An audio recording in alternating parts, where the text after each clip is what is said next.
살면서 수많은 계획을 세우죠. 특히 하나님의 일을 할 때도 마찬가지입니다. 도리어 하나님의 일을 할 때 우리가 더 치밀하게 계획을 세워야 됩니다. 대충 우리 머릿속에 넣어놓고 이렇게 하다 보면은요, 예산도 더 들어가고, 모든 게 다 그렇지 않아요? 계획을 딱 세워놓고 예산이 얼마 들지, 산출 근거가 뭔지, 이렇게 잡아서 일을 시행할 때와 그렇지 않고 그냥 주먹구구식으로 할 때 보면은 예산이 2배, 3배 더 들어가는 거잖아요. 그래서 하나님의 일을 할 때도요, 우리가 치밀하게 또 계획을 세워야 되는 것이죠.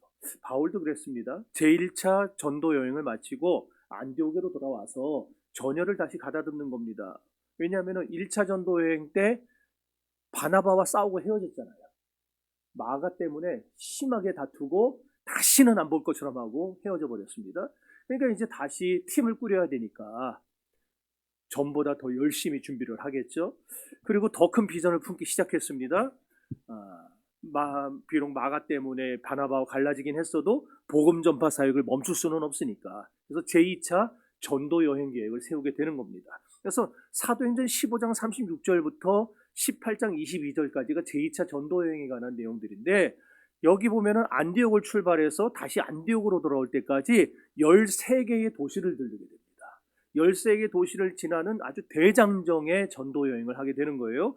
2차 전도 여행지인데, 그런데 좀 특이한 게 있어요. 2차 전도 여행지가 대부분 다 어느 쪽에 지금 위치하고 있었냐면은, 지도는 이따 나오나? 이제 뭐 대충 다 알죠? 뭔지 알잖아요. 그리스,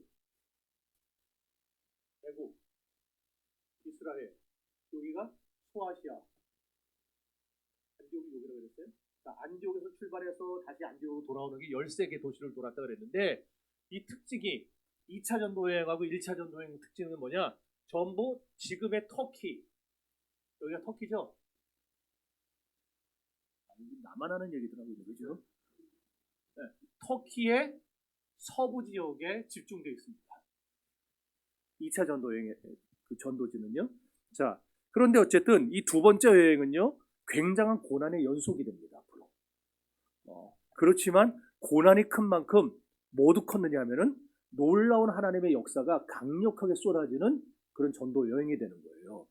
그래서 우리가 선교를 갈 때도 여기서 준비하면서 많은 우여곡절이 있고 막 힘들고 괴롭고 저기 그 공동체 안에서 서로 막 다툼이 일어나고 이런 것들을 이겨가면서 막 진짜 하나 되는 훈련을 하고 준비하고 가면은 선교지에서 엄청난 역사가 일어납니다. 아멘.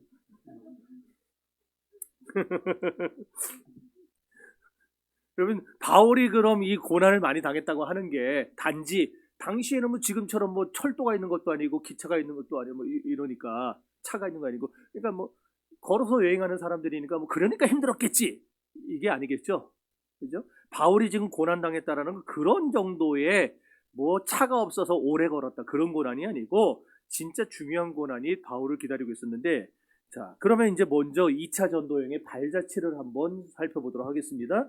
안디옥을 떠나서 다소로 갔다가 더베로 갔다가 루스드라, 이고니온, 그 다음에 비시디 안디옥, 무시아까지는, 예, 여기 보이죠?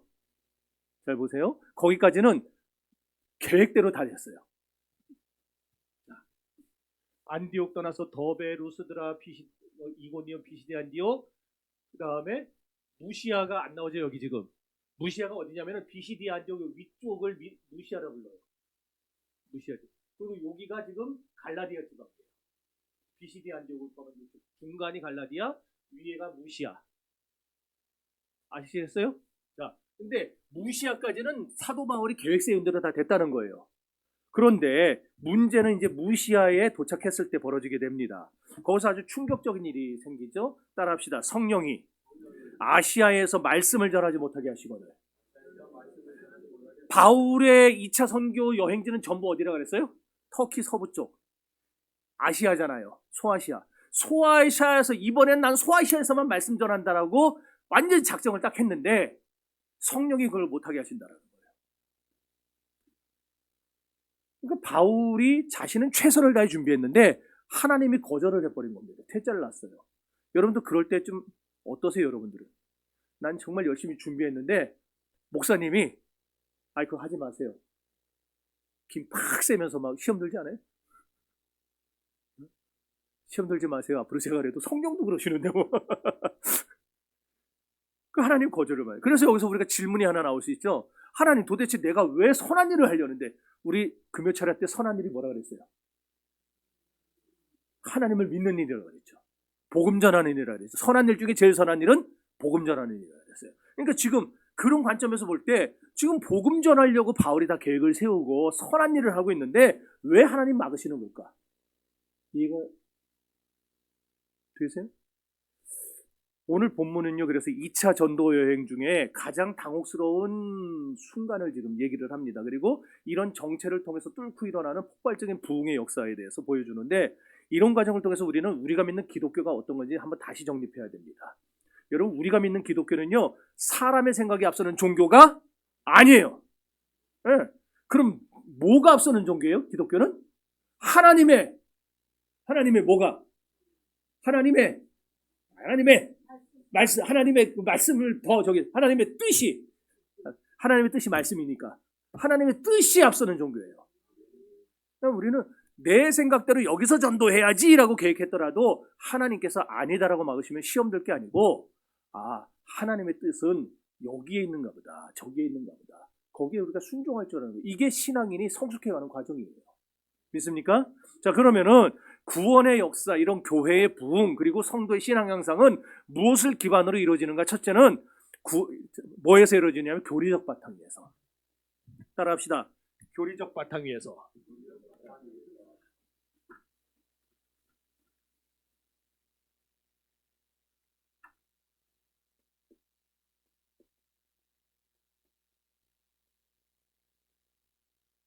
교리적 바탕에서 일어나요. 바울 일행이 지금 부르기아와 갈라디아 땅을 지나서 아시아로 가려고 계획을 세웠는데 성령께서 막으셨다고 그랬어요. 그래서 이번엔 다시 무시아에서 막으시니까 북쪽 비두니아로 올라가려고 그랬어요. 비두니아로 가려고 계획을 수정을 했습니다. 자, 그래서 여기 보면은요, 바울이 애썼다라는 표현이 나와요. 비두니아로 가려고 애쓰더니. 이 애쓰다라는 말은요, 헬라의 에페이라존이라는 말인데 자세히 조사하다, 시도하다라는 말이에요. 그러니까 바울은 한번 막혔다고 포기한 게 아니고 자신의 모든 네트워크와 역량을 총동원해서 어쨌든 자신의 세운 계획을 해보려고 했다는 거예요.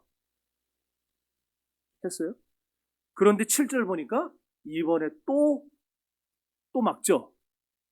예수의 영이라고 했지만 예수의 영이 누구를 말하는 거예요? 성령을 말하는 거죠. 그거 아시죠? 성령은 성부 하나님과 성자 예수님이 보내시는 영이에요. 그래서 성경에 보면 성령이라고도 하지만은 뭐라고 자주 말하냐면 예수의 영, 주의 영 그렇게 말을 합니다.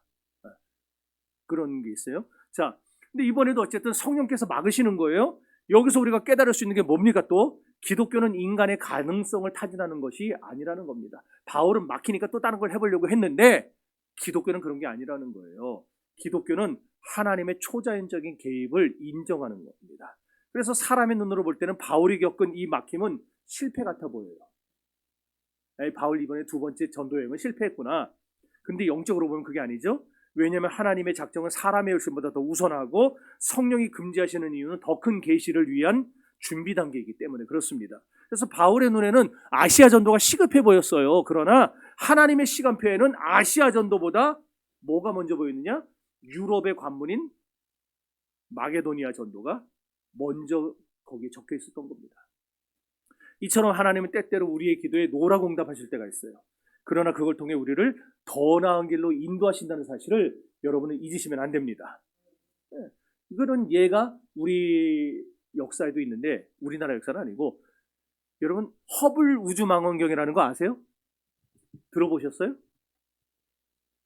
미국 나사에서 쏘아올린 건데 우주에 지금 있어요. 그거 떠가지고 계속 우주에 어떤 좌표를 찍어서 그 좌표에 사진을 찍어갖고 지구로 보내는 일을 하는 거예요. 근데 이게 언제 처음 떴냐면 1990년에 떴어요. 1990년에 돈을 우리 돈으로 거의 4조 원 가까이 해서 카메라, 우주 망원경에 카메라 달아놓은 거예요. 그거 하나 만드는데 4조가 들었어요.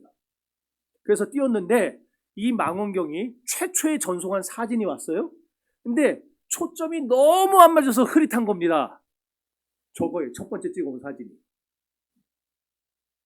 그래서 과학자들이 도대체 왜 이러냐 원인을 찾은 겁니다. 그랬더니 자, 망원경에 거울이 있죠. 렌즈가 있잖아요. 렌즈의 맨 가장자리. 이것도 그려야 되네. 렌즈의 맨 가장자리에 여기에 머리카락 하나에 50분의 1. 자, 머리카락 하나 굵기가 어때요? 굵어요? 가늘어요? 뭐 젊은 사람 조금 더 가늘겠지만 50대 지나면은 얇죠. 가는 거. 이거 하나만 틀려도 사실 뭐 아유 뭐 그게 어쨌다고 이런 말이 나오잖아요. 그런데 머리카락 하나에 50분의 1이면 눈에 보이겠어요? 안 보여요. 그 50분의 1이 덜 깎였어요. 렌즈가. 사람 눈에는 안 보이는 거예요. 안 보여요. 근데 그게 덜 깎였어요? 그것 때문에 사진이 저렇게 흐릿하게 나왔다고 결론이 나왔어요. 4조 원을 날린 겁니다. 4조 원을. 그러니까 당장 이걸 반대했던 사람들, 정치인들이 막 공격을 하는 거예요. 쓸데없는 짓 했다고, 엉뚱한 데다 돈을 다 쳐바르고서는 국민한테 돌아가야 될 혜택을 못 받겠다고 막 얼마나 공격을 했겠어요. 과학자들도 실패한 프로젝트라고 막 서로 공격하니까 과학자들이 진짜 내가 이 나라에서 이 짓을 계속 해야 되나 그런 자괴감도 들고. 근데요, 그 과학자들이 대부분 절망했는데 그 중에 몇몇 과학자가 이 막힌 시간 동안에 포기하지 않고 저 렌즈를 다시 보정할 수 있는 렌즈를 개발해냅니다. 다시 개발을 해내요. 그래서 딱 3년 걸립니다. 1993년도에 수리된 허블 망원경을 다시 띄워요. 그래서 그때 다시 보내온 사진을 보세요. 저겁니다. 첫 번째 사진, 아까 도대체 이게 뭔가 흐릿한 거기에서 그 50분의 1의 오차를 수정해서 다시 만들어 찍었더니 저런 사진이었어요. 저것도요, 93년도 사진, 그 다음에 95년, 97년 가면은요, 사진이 기가 막힌 것도 나옵니다. 내가 다 보여줄 시간이 없어갖고, 그냥 집에 가서 인터넷 찾으세요. 다 나와요. 자, 만약에 처음부터 저런 사진을 찍어 보냈다. 그랬으면 어땠을까요? 과학자들이 저 놀라운 보정 기술을 안 만들어냈을 겁니다. 그럼 95년도, 97년도, 2000년도 그때에 찍을 수 있는 그 어마어마한 진짜 우리 지구에서 몇십 광년, 몇백 광년 떨어진 것들 못 찍어냈을 겁니다. 근데 저 처음의 실패가 과학자들에게는 수치였고 괴로움이었고 비난의 대상이었지만 그거를 이겨내고 다시 시도한 결과 저런 결과물을 얻어낼 수 있었던 거예요. 바울의 아시아 전도길이 막힌 게 바로 이 흐릿한 거울과 같지 않을까요? 하나님은 바울과 신라에게 있어서는, 사람들에게 있어서는 에이 바울이 이번 2차 전도 여행 실패했네 라고 할지 모르겠지만 하나님은요, 이 막힘을 통해서 바울의 영적인 안경을 교정하고 계신 거 아니었을까요? 그래서 바울이 진짜 가야 할 곳이 어딘지를 바로 보게 만들고 하나님의 관점에서 진짜 복음이 들어가야 될 급선무 지역은 어디인가를 깨닫게 만들어주는 시간. 아시아라는 작은 별만 보고 만족하려던 바울에게 유럽과 훗날 유럽을 넘어 미국과 세계 복음화라는 이 거대한 은하계를 보여주려는 하나님의 보정 작업이 바로 무시아에서 성령이 막으신 과정입니다. 그렇다면 바울이 이렇게 길이 막혔음에도 불구하고 끝까지 포기하지 않고 전진할 수 있었던 이유가 뭐냐? 그게 바로 올바른 교리적 바탕 위에 서 있었기 때문이에요. 자, 4절, 16장 4절 다시 읽어봅시다.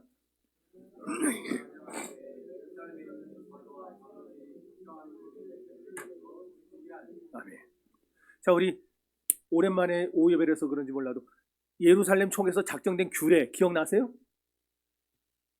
자, 기억나서 말하는 사람, 맞추는 사람 내가. 안 나요? 그럼 하나 예를 들어주면 피를 먹지 말라 그랬어요. 그 다음에 또 음란한 행위 하지 말라 그랬고 또 목매달아 죽인 거 먹지 말고 목매달아 죽인 거 먹지 말고 더러운 우상의 잼을 먹지 말고 그랬어요. 이런 규례를 정해줬어요. 그래서 바울은 예루살렘 교회의 사도들과 장로들이 정해준 이 규례들을 자기가 다니는 각 성에 전달하면서 그곳에 있는 그리스도인들에게 이 규례를 지켜라, 그거를 얘기하고 다녔어요. 이게 초대교회 최초의 교리입니다. 초대교회 최초 교리. 성도 여러분, 그러니까 신앙이라는 건 감정이 아니에요. 제가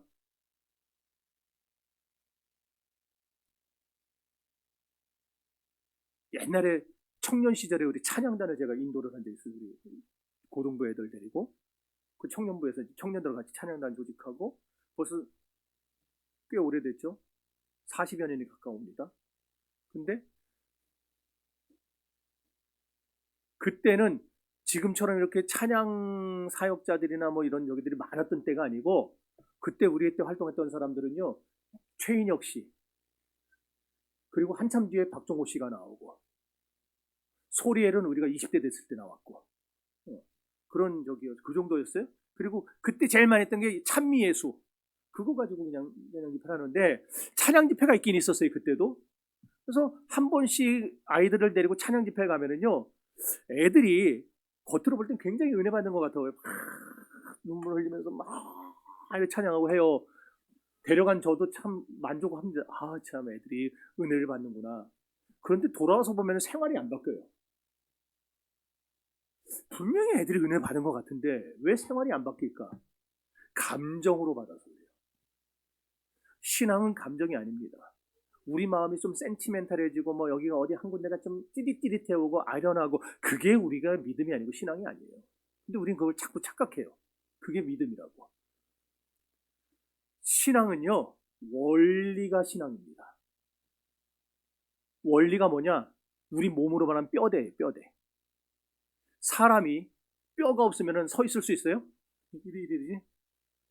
뼈가 있으니까 쓸 수 있는 거예요. 신앙도 신앙으로 설 수 있는 거는요, 감정이 그렇게 만들어주는 게 아니고 뼈대가 만들어주는 겁니다. 그 뼈대가 뭐냐? 그게 교리예요. 그래서 이 교리의 바탕 위에 서 있지 않으면 신앙은 극단적 신비주의나 아니면은 자유주의로 흘러가기 쉬운 겁니다. 오늘날 사이비 이단들이나 아니면 정광훈 씨가 왜 그럽니까? 왜 오늘날 많은 성도들이 어처구니 없는 극도의 신비주의에 빠지고 자유주의에 현혹됩니까? 전부 교리 없는 신앙생활을 해서 그래요. 교리 없는 신앙생활. 신앙은 있었는데 그 신앙이 신학적 교리 바탕에 서 있지 못하니까, 오래 서 있지 못하고 허리가, 척추가, 디스크가 나고 무너지는데 어떻게 서 있겠어요? 무너지는 거죠. 바울은 하나님이 결코 실수가 없으시다고 하는 신론이 확실했던 사람입니다. 신론. 그리고 또한 그리스도는 모든 민족의 구세주시라고 하는 기독론적 교리 위에 서 있었어요. 기독론. 또 그리스도께서 교회의 머리시고 교회는 그의 몸이기 때문에 교회는 그분의 말씀에만 반응해야 되고, 순종하며 교인들은 교회의 영광성과 거룩성을 지켜나가야 된다. 교회론입니다. 이 세 가지가 바울에게는 굉장히 철저했어요. 물론 조직신학에 이것 말고도 4개가 더 있어요. 뭐가 있냐면은 인간론이 있어요. 구원론이 있어요. 그 다음에 종말론이 있고, 하나 더 있는데, 인간론. 성령론. 총 7개인데 이 4개는 다 여기서 나와요. 구원론은 기독론에서 나오고요, 인간론은 신론에서 나오고, 종말론과 성령론은 결국 기독론과 교회론에서 나와요. 그래서 요 4개도 중요하지만 가장 중요한 건 요 3개예요. 요 3개가 오늘날 우리 기독교인들에게 철저하게 각인이 되면은 절대 어떤 이단 사입에도 안 넘어갑니다. 철저해요. 그래서 제가 예전에 그 벨직 신앙을 시키고 여러 번을 시키고, 그 다음에 철야 때 웨스트민스터를 하는데 여러분들 하도 따분히 하는 것 같길래 내가 지금 잠깐 쉬고 내가 지금 딴 걸 하고 있어요. 근데 난 다 할 거예요. 언제가. 내가 계획한 건 다 해요. 나는. 왜? 이건 나를 위해서 하는 게 아니고, 이거 준비하는 게 힘들지만 여러분이 뼈대를 갖추고 뭔 헛소리를 들어도 뭐 목회자니까 아니니까 여러분들이 어떻게 그걸 어디가 잘못됐다 분별을 해내겠어요. 안 되지만 듣는 순간 이거는 마귀가 하는 소리다. 이건 하나님의 소리다. 그 정도는 분별할 수 있게 해주려고. 그거 하는 거예요. 자, 그래서 바울은 요 세 가지의 교리 위에 확실히 서 있다라는 거예요. 그러니까 성도 여러분, 지금 혹시나 여러분의 사업의 길이 막히고 자녀의 앞길이 불투명하고 하나님의 일을 하는데 왜 나는 자꾸 앞길이 이렇게 막히느냐, 안 풀리느냐 원망하지 마시고요. 교리적 바탕 위에서 지금 하나님이 여러분을 무시하여서 드로아로 몰아넣고 계시는구나, 그렇게 생각을 하세요. 지금 뭔 말인지 모르니까 아멘이 하나도 안 나오는데 아시아의 문을 닫으신 이유가 뭐라고요? 마게도니아의 환상을 보여주기 위함이에요. 마게도니아의 환상을 보여줘서 내 열심을 꺾으려는 겁니다. 바울의 열심을 꺾으려는 거예요. 바울의 열심이 꺾이는 그 자리가 바로 하나님의 열심이 시작되는 자리입니다. 그래서 여러분이 지금 길이 막힌다, 자꾸 안 된다, 하나님이 막고 계신다라는 걸 한번 그 측면에서 바라보세요. 그래서 하나님 앞에 진지하게 기도해 보세요. 왜 자꾸 길이 막힙니까? 내가 선한 일을 하려는데 왜 이렇게 안 됩니까? 왜 내 자녀들의 길이 막힙니까? 하나님이 우리를 드로아로 몰아넣으시고 거기서 마게도니아의 환상을 보게 하려는 새로운 계획이 있지는 않은가? 그런 걸 우리가 한번 발견해보자 이겁니다. 두 번째로, 자, 우리가 구원의 역사, 교회의 부흥, 그 다음에 신앙의 향상은 어디서 이루어지느냐? 두 번째는 기도의 바탕에서 이루어집니다. 기도의 바탕. 바울이 제2차 전도여행의 특징은요, 기도 생활이 전부였다는 겁니다. 아시아도 막혔어요. 비두니아도 막혔어요. 그러니까 바울의 일행이 어디까지 가냐면 드로아까지 갑니다. 하지만 드로아는 어떤 곳이냐면은 더 이상 어디 빠져나갈 수 없는 골목 같은 곳이에요. 왜? 바다 끝이거든요. 보이세요? 드로아가 어디 있는지 보이세요? 절 보지 말고 지도를 보세요. 못 찾았어요, 드로아? 찾았죠? 네. 드로아가 어디예요? 지금 바다 끝이에요. 바다 끝. 더 이상 나갈 데가 없어요. 자, 그런데 그 밤에 하나님이 환상을 보여주시는데 마게도니아 사람 하나가 서서 말하는데 오라 오라 방황치 말고 오라 그러고 있는 거예요. 자기들을 도와달라고, 와서 우리 좀 도와달라고 그렇게 하는 간청하는 환상을 보게 되는 겁니다. 9절.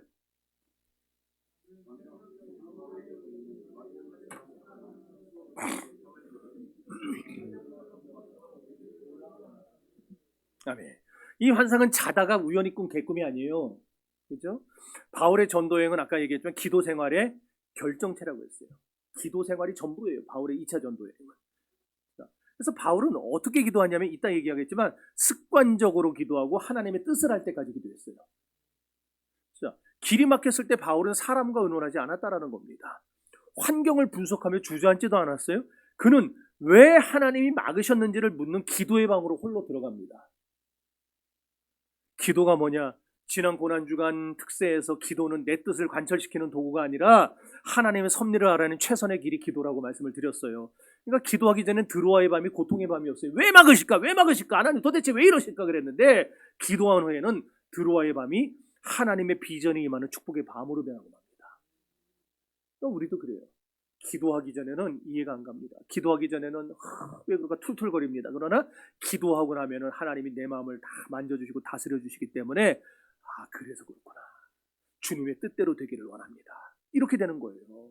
그러니까 저는 우리 교인들이요 그 수준까지 다 들어가길 바랍니다. 뭐 애들도 그러고. 10절 읽어봅시다.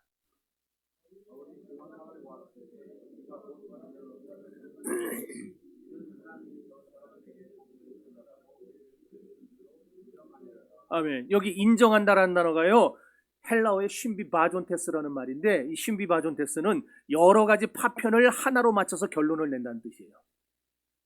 여기저기 흩어져 있는 것들을 모아갖고 아까 도자기 깨진 거 하나하나 가져다가 맞춰서 새로 원래 모양을 맞추듯이 이 쉰비바존테스 인정한다는 거는 여기저기 흩어져 있는 파편들을 다 끌어모아서 결론을 하나로 낸다 그 말이에요. 그러니까 바울은 지금 뭘 한 거냐? 아시아가 막혔단 말이에요. 성령이 금지하는 내면의 음성을 들었어요. 거기다가 마케도니아 사람 하나가 서서 우리로 와서 도우라고 하는 환상을 봤어요. 이런 여러 가지 퍼즐들을 어디서 지금 맞추는 거예요? 어디서 맞춰요? 기도의 다락방에서. 기도의 골방에서 하나씩 하나씩 맞추는 거예요. 기도하기 전에는 몰랐죠. 이게 다 따로따로 했으니까. 근데 기도하면서 하나씩 맞추다 보니까 결론이 나옵니다. 어떤 결론이 나와요? 아, 하나님이 우리를 유럽으로 부르시는구나. 유럽으로 부르시는구나.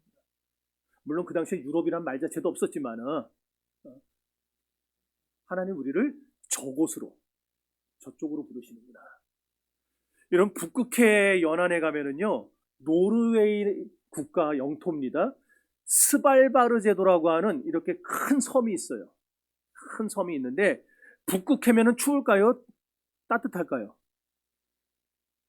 뒤지게 춥겠죠. 근데 여기는요, 학교 다닐 때 멕시코 만류 이런 거 들어봤죠? 잘 안 들어봤어요? 학교 다닐 때 좋은 분들이에요. 멕시코 만류의 영향으로 인해서 북극해에 있는데 기온이 온화한 지역이에요. 온난한 지역. 저기. 자, 여기가 그린란드예요. 그린란드. 완전히 그 얼음하고 이런 것만 있는 땅. 요 위가 북극이고 여기가 지금 러시아예요. 여기 노르웨이가 여기서 요 스발바르가 노르웨이에서 자기네 영토로 삼았어요. 여기가 지금 러시아 땅이에요. 러시아는 자나깨나 소원이 뭘까요? 부동항이죠. 얼지 않는 항구. 그래서 블라디보스토크를 뺏어간 거 아니에요. 연해주도 뺏어갔잖아요. 러시아가 전쟁 걸어갖고. 그 북한을 왜 저렇게 도와주고 해요? 소련이? 북한에 있는 나진항, 무슨 항, 청진항 이런 항들 이용해 먹으려고. 왜? 러시아는 다 얼어붙어 있어갖고 시베리아 땅이. 근데 얼지 않는 딱 하나 블라디보스토크 하나 갖고 지금 살고 있는 거예요, 걔네들이. 자, 그런데 저 땅은 얼지를 않아요. 온난해요, 기후가. 희한한 땅이에요. 자, 그런데 저기에 내가 지금 그 얘기를 하려고 그런 게 아니라 뭔 말을 하려고 그랬냐면은 저기 보면 최후의 날 저장고라고 하는 곳이 있어요.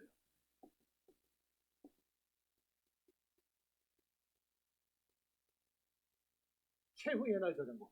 최후의 날 그러니까 뭘 의미합니까? 네. 아무튼 지구에 뭔가 큰일이 났을 것 같은 그런 날이죠. 기상이변이 나든 뭐가 나든 하여튼 먹을 것이 다 사라지는 그런 날. 저장고는 뭐겠어요? 뭘 넣어놓는 거죠? 음식을 넣어놓는 거죠. 그러니까 이 섬에는 저 어마어마한 저장고만 있어요. 저 섬에는. 근데 저 섬은요, 뭔 음식을 만들어 먹으려고 만들어 놓은 게 아니고 엄청난 천문학적 돈을 들여서 전 세계 모든 지구상에 있는 국가들에서 나는 식물들의 씨앗을 숨겨놓은 곳이에요. 전 세계의 씨앗을 다 모아가지고 저기다가 숨겨놨어요. 땅속 깊이. 그래서 뭔가 나중에 일이 터졌을 때 저 식물들을 다시 틔워가지고 거기서 인류가 먹거리를 만들어내려고. 이 사실을 러시아도 알기 때문에 러시아가 그렇게 맨날 남의 나라 쳐들어가서 땅 뺏는 놈들인데 저거는 못 건드려요. 여기를 차지하면 러시아가 군사적으로 훨씬 더 유럽을, 나토를 압박하고 할 수 있는데도 저걸 차지를 못하는 거예요. 저 저장고가 사라지면은 인류 전체가 나중에 무슨 일이 터졌을 때 다 굶어 죽으니까 못 건드리는 거예요. 야, 오늘 지식이 팍팍 느네.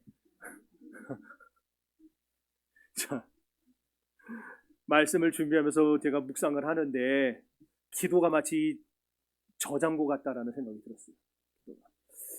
길이 막혀서 아무것도 할 수 없고 앞이 캄캄해서 뭐 진짜 답답하고 그럴 때에도 우리는요 포기하면 안 됩니다.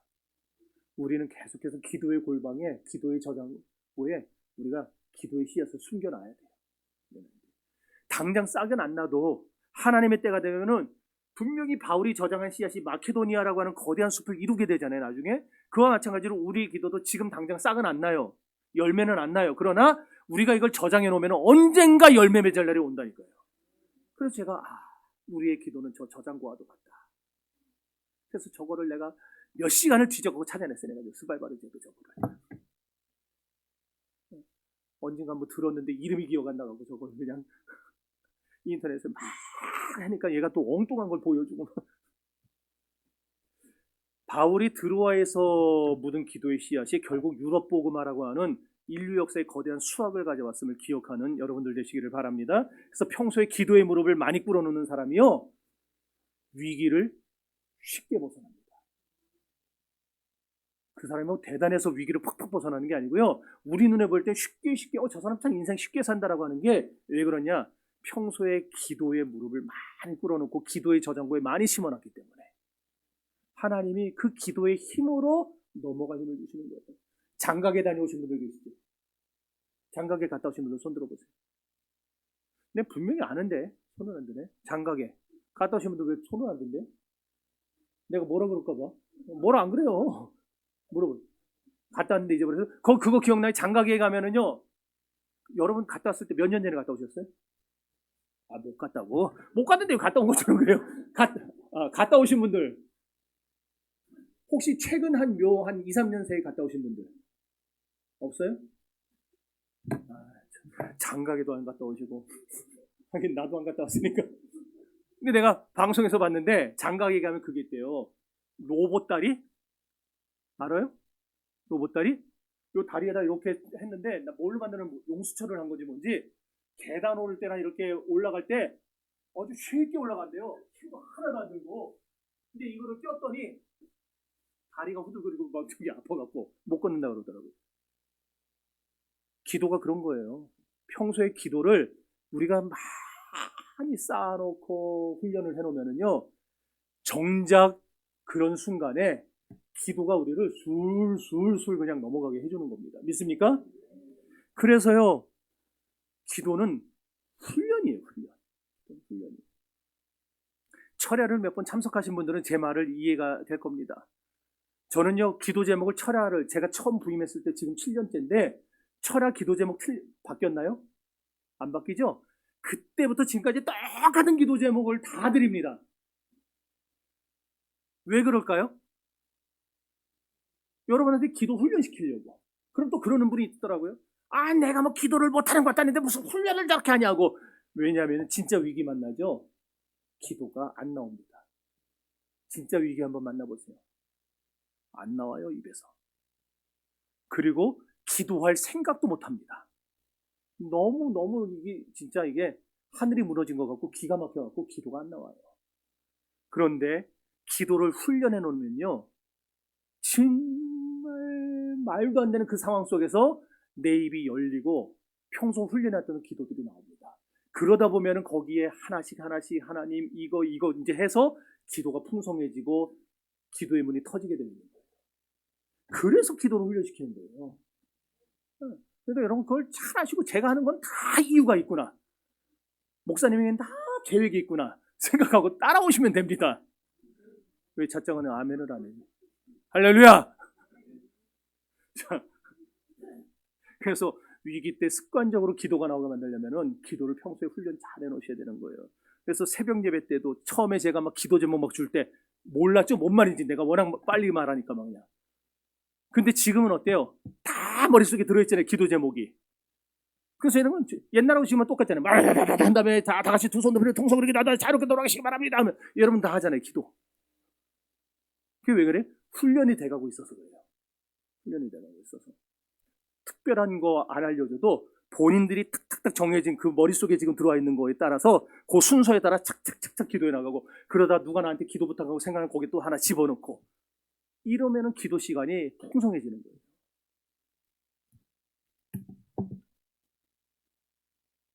평소에 이렇게 기도 많이 해놓으시길 바랍니다. 그러면 위기가 닥쳤을 때 쓰러지지 않아요. 제가 이걸 어디서 배웠느냐? 제 스승한테 배웠어요.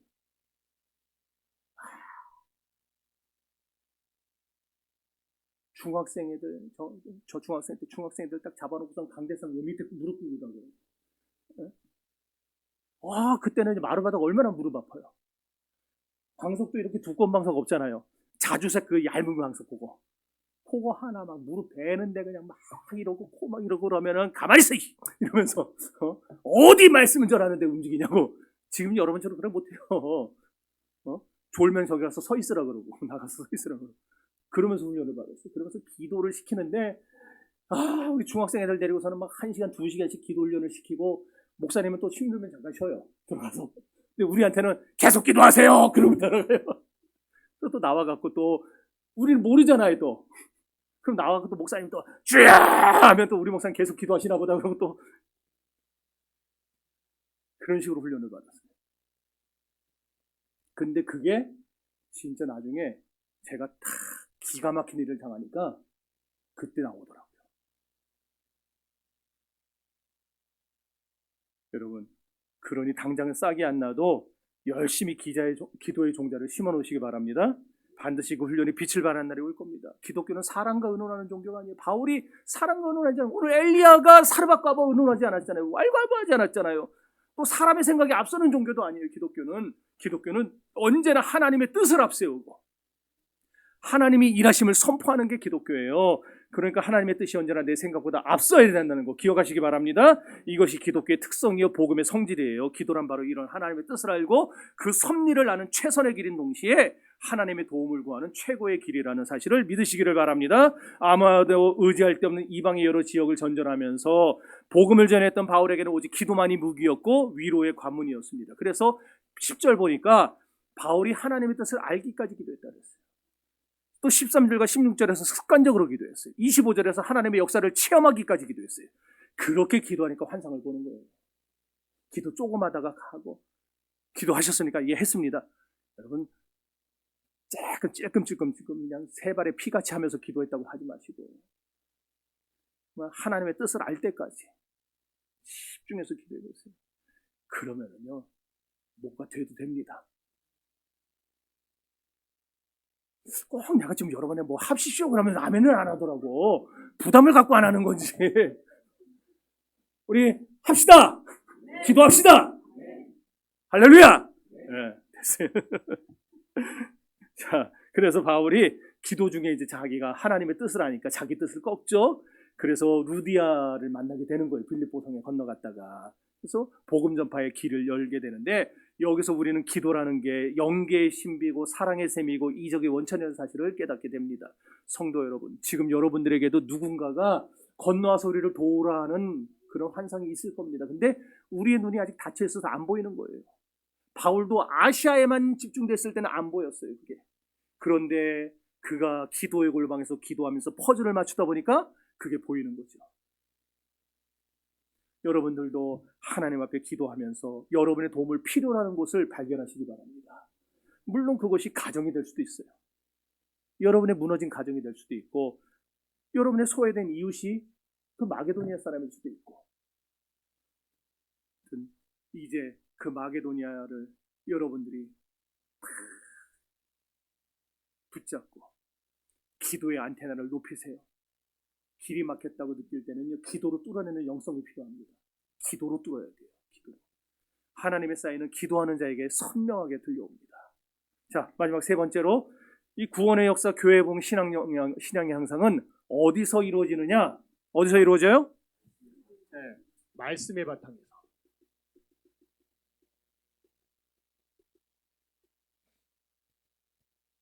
환상을 본 바울이 하나님이 자기를 선택하고 사도로 삼으신 이유가 이방인에게 복음을 전하는 거에 있음을 깨닫고 그 즉시 순종해서 마게도니아로 떠나죠. 배를 타고 빌립보로 건너갔다가 데살로니가, 베레와 고린도를 거쳐서 거기서 복음 전하고 다시 배를 타고 에베소로 왔다가 가이사랴, 예루살렘, 안디옥으로 돌아오게 됩니다. 그게 2차 전도 여행의 모든 과정이에요. 자, 그리고 여러분 여기서 우리가 뭘 봅니까? 하나님은요 완전한 사람을 원하는 게 아니라는 거예요. 하나님이 지금 찾는 사람은요 완전한 사람, 완전한 교회가 아닙니다. 여러분 완전합니까? 우리 교회가 완전합니까? 하나님이 완전한 사람 찾고 완전한 교회 찾으면요 우리 교회는요 명함도 못 내밀어요. 우리도 마찬가지고. 근데 하나님이 찾으시는 사람은 어떤 사람이에요? 에? 부족한 사람? 아, 내가 원한다면 그거 아니요. 순종하는 사람! 이야, 할렐루야. 하나님은요 순종하는 사람을 찾아요. 순종하는 사람. 교회도 순종하는 교회를 찾는 거예요. 수많은 지금 이 한국 땅에 6만 개, 7만 개 교회가 있지만 그 7만 개 교회 중에 하나님 찾는 교회는 순종하는 교회입니다. 그러니 우리 교회는 어떤 교회가 돼야 되겠어요? 어차피 우리는 죽어라고 해도요. 지금 뭐 우리가 10년 내에 뭐 10,000명 교회가 되겠어요? 10만 명 교회가 되겠어요? 하나님 또 해주시면 또 될 수도 있을지 모르겠지만 어쨌든 그런 거 허황된 거 꿈꾸지 말고 우리는 어떤 교회가 되기를 힘써야 돼요? 순종하는 교회가 되기를 힘쓰면 되는 거예요. 그러면은 작아도 예수님 그랬죠. 작은 자야, 소자야. 내가 작은 일에 충성하였으니 내가 너에게 큰 일을 맡기겠다 그랬잖아요. 하나님 우리에게 큰 일 맡겨주시는 분은요, 작은 일에 충성할 때 해주시는 것이지 그냥 처음부터 큰 일 팍팍 주는 거 아니에요. 우리 순종하는 성도가 됩시다. 순종하는 교회가 됩시다. 순종은 계산이 아니에요. 즉각적인 이행이 순종이지. 말씀 딱 들었을 때 아이 그거는 요래서 한다고 저래서 한다고 예수님 우리에게 200데나리온밖에 없는데 이거 가지고 200데나리온인데 우리에게 지금 5병이어 2개 이거밖에 없는데 뭐 어떻게 먹습니까? 그리고 돈도 없는데 200데나리온에 떡이 있어야 되는데 이거 어디서 사다 먹입니까? 계산하지 않아요. 순종은. 말씀 딱 떨어지면 그냥 바로 하는 거예요. 오늘 아까 내가 광고를 못했는데 오늘 떡 김창순 권사님이 하셨어요. 김창순 권사님. 내가 우리 박 권사님한테 이번에 부활절 떡 헌신 들어왔습니까? 그래서 안 들어왔대요. 그래서 내가 관두세요. 그럼 교회에서 하세요. 그리고 내가 돈을 주려고 하고 있는데 김창순 전화가 왔어요. 본인이 하겠다고. 왜 못하게 하냐고. 그래서 내가 아니 못하게 했는데 왜 못하게 하냐고 하시라고. 그리고 딴 교회도 가보세요. 목사님이 지명해. 장로님 다음에 뭐 떡 하세요. 권사님 뭐 하세요. 지명을 해줘요. 우리도 왜 그럴까요? 아니에요. 저는 적어도 우리 절기 때는 여러분들이 앞다퉈서 내가 하겠습니다는 모습이 좀 있으면 좋겠어요. 벌써 또 돈 내라는 것도 안 하잖아. 또. 아유 진짜. 아유 목 밑다. 아우 살에 걸렸네.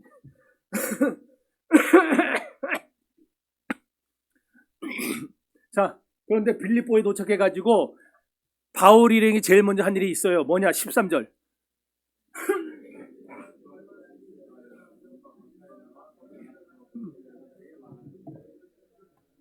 아멘. 자, 지금 뭐 하러 간 거예요? 바울이 빌립보에 전도하러 간 거잖아요. 근데 전도하러 갔는데 뭐 하는 거예요? 기도하러 갔다는 거예요. 기도처를 찾았어요. 여기서 우리는 하나님의 사람은요, 하나님의 사역은 사람의 기술에 의해서 움직이는 게 아니고 기도의 무릎에서 시작된다는 걸 알 수가 있는 겁니다. 그러니까 우리는 주의 일을 사람의 많고 적음으로, 사람들의 돈으로, 사람들이 가진 실력으로 하는 게 아니고 주의 일은 기도로 하는 겁니다.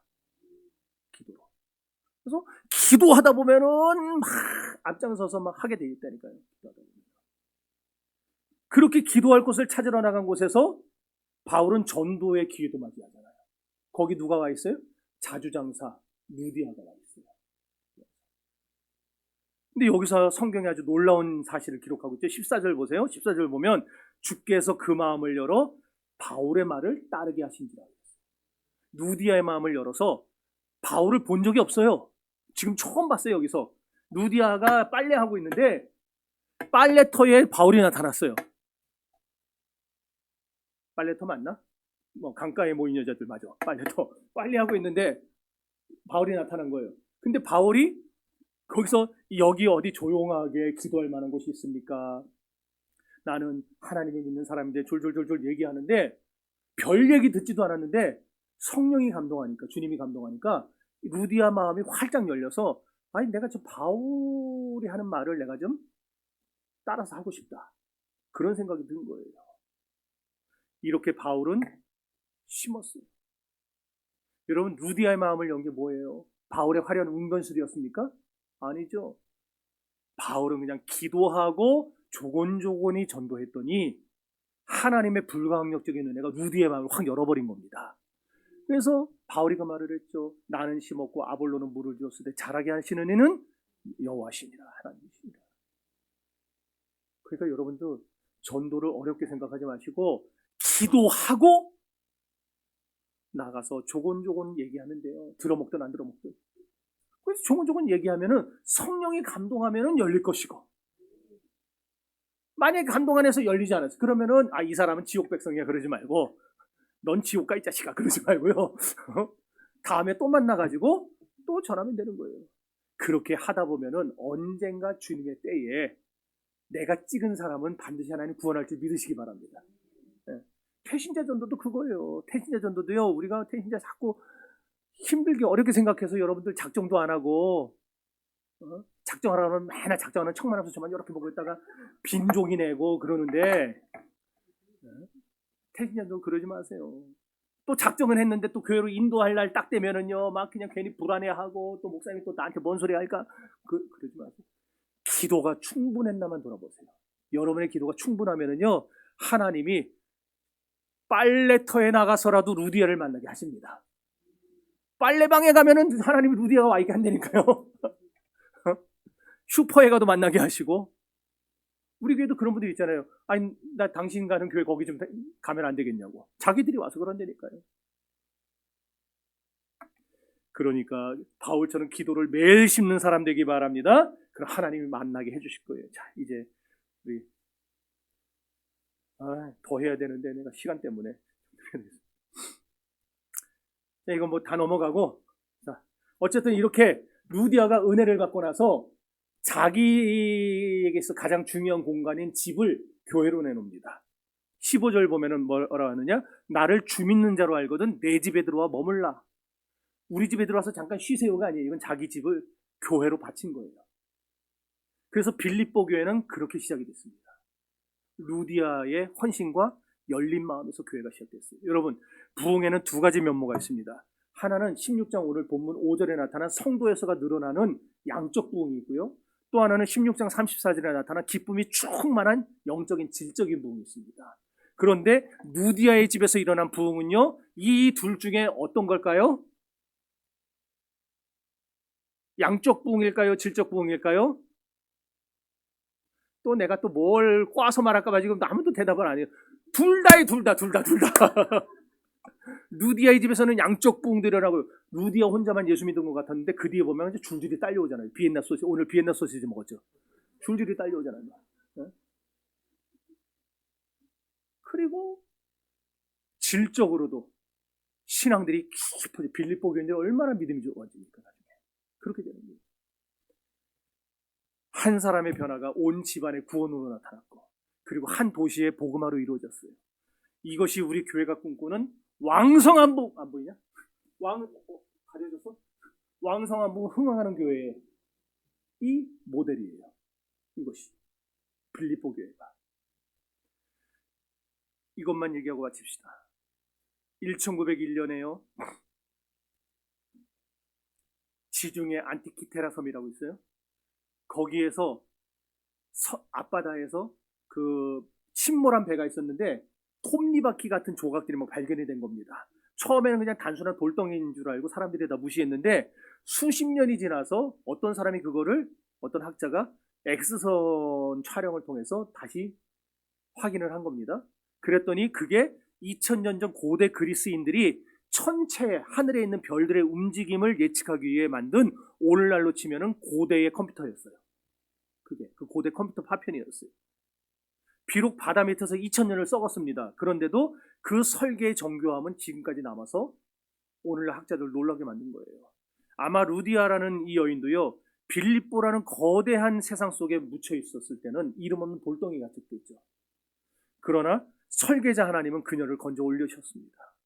그리고는 그녀를 통해 유럽 전역의 복음을 계산하는 부흥의 기계를 돌리기 시작했어요. 결국 유럽 복음화는 루디아 한 사람을 통해서 시작된 겁니다.